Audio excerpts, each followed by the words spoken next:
Et puis signature là-bas aussi. Merci, monsieur le maire. Alors, je me fais le porte-parole aussi de ma collègue Francesca Paschini, justement, qui avait émis cette question orale. Donc, avant de connaître la crise sanitaire que nous rencontrons actuellement, le monde a dû faire face en 2009 à un risque pandémique, fort heureusement jugulé, celui de la grippe A dite H1N1.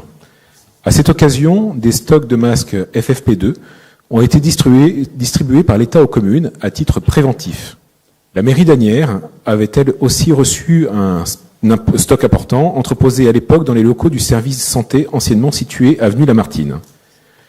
Pendant le confinement, certaines mairies ont pu retrouver dans leur stock des cartons contenant des masques FFP2, certes périmés, mais encore utilisables après examen, car l'élastique était en bon état et ils avaient encore un bon pouvoir filtrant.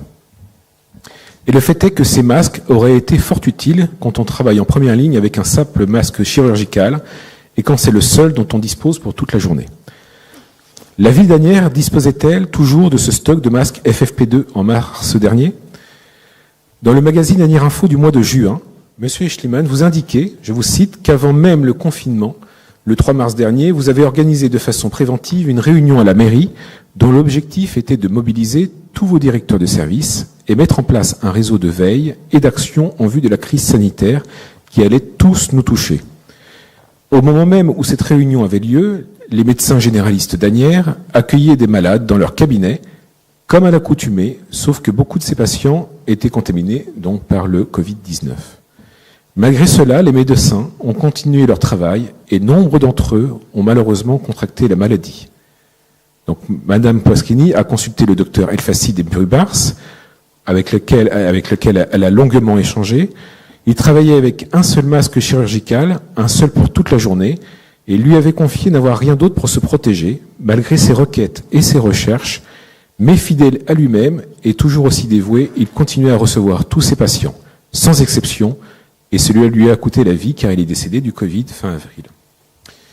J'en profite pour lui rendre hommage, car il a été le médecin de nombreuses familles et de générations d'Asnierois.